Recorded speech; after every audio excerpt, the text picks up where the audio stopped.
कर दो तुम। तो दोस्तों, हम बुलाना चाहते हैं अपने पहले रचनाकार को। वह पहला रचनाकार सिर्फ कवि नहीं है, बल्कि खुद में अपने आप में एक इंटरटेनमेंट की इंडस्ट्री है। वह जितना अच्छा लिखता है उतना अच्छा ही पढ़ता है, जितना अच्छा उसका गला है उतना अच्छा ही उसका गायन है। और मुझे पूरा विश्वास है कि वह अपनी मौलिक कविताओं से आपके दिलों पर एक अमिट छाप छोड़कर जाएंगे। तो आइए, आपकी जोरदार तालियों के बीच में मैं आमंत्रित करने जा रहा हूं अमित जैन मौलिक जी को। बहुत बहुत धन्यवाद राहुल जी। मैं क्या बात है कवि जी के सभी दर्शकों और पारस चैनल के सभी दर्शकों का हार्दिक अभिनंदन करता हूं। शुक्रिया भाई। करता हूं। धन्यवाद राहुल जी। क्षमा पर्व का उत्सव चल रहा है, पूरे विश्व पूरी दुनिया क्षमा पर्व मना रही है। सही बात। मैं 4 पंक्तियों के माध्यम से वर्तमान समय में क्षमा शब्द की आवश्यकता, उसकी महत्ता को प्रतिपादित करना चाहता हूँ। स्वागत है अमित भाई, स्वागत है। अहम मन का हवन करके सरल इंसान हो जाए, अहम मन का हवन करके सरल इंसान हो जाए, पुनः यह नेमि राजुल की धरा उद्यान हो जाए, सबल हो कर वतन अपना क्षमा सिखलाए दुनिया को। क्षमा वीरस्य भूषण। देश जिस स्थिति में है, देश को उससे ज्यादा सबल होना पड़ेगा और मजबूत होना पड़ेगा, तब क्षमा का आनंद भाव होगा। तब कहना चाहता हूं, सबल हो कर वतन अपना क्षमा सिखलाए दुनिया को, तो निश्चित प्रेम का प्रतिमान हिंदुस्तान हो जाए, तो निश्चित प्रेम का प्रतिमान हिंदुस्तान। बहुत सुंदर, बहुत सुंदर, बहुत बहुत धन्यवाद।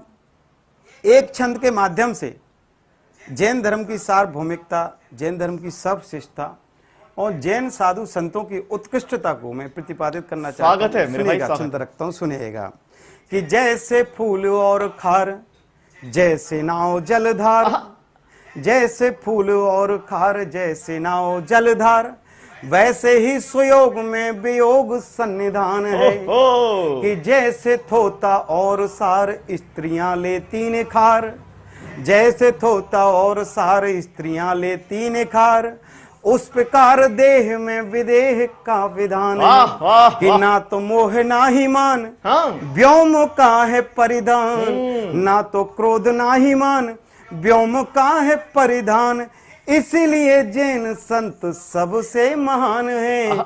और यूं ही नहीं ग्रंथ वेद शास्त्रों में उल्लेख है कि, यूं ही नहीं ग्रंथ वेद शास्त्रों में उल्लेख है कि मोक्ष मार्ग हेतु जैन धर्म वरदान है। यूं ही नहीं ग्रंथ वेद शास्त्रों में उल्लेख है कि मोक्ष मार्ग हेतु जैन धर्म वरदान। बहुत सुंदर अमित भाई, बहुत बहुत धन्यवाद। एक कविता आप महावीर भगवान के श्री चरणों में रखना चाहता हूं। कविता भक्त और भगवान का संवाद है। स्वागत है, स्वागत है। भक्त ने भगवान से प्रश्न किया कि भगवान, इस कठिन समय में, इस आधुनिक समय में भी कोई रास्ता है क्या जो आप तक हमें ले जाए या आप जैसा बना सके। बिल्कुल। प्रभु ने कहा क्यों नहीं है। भगवान ने भक्त से संवाद किया। भगवान संवाद करते हैं, पहले हमको करनी पड़ेगी। तो भगवान ने भक्त से क्या संवाद किया, भगवान ने तो क्या रास्ता बताया, मैं कविता के माध्यम से आपके समक्ष रखता हूं। सुनिएगा।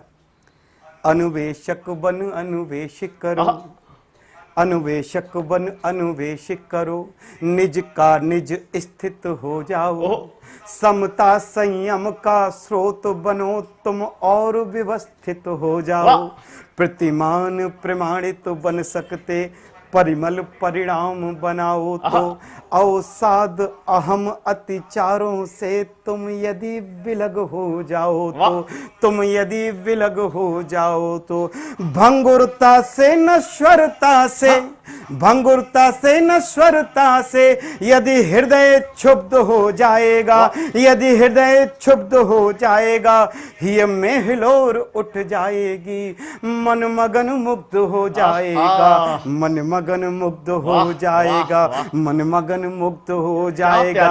और क्या होगा, निलयम निर्मल निष्काम करो, निलयम निर्मल निष्काम करो, निज विद्यमान हो जाओगे, और एक दिन ऐसा फिर आएगा तुम वर्धमान हो जाओगे, तुम वर्धमान हो जाओगे, तुम वर्धमान हो जाओगे। बहुत सुंदर। और क्या कहा प्रभु ने कि भौतिक निधियों के मध्य यदि मुझ में वैराग उमड़ सकता।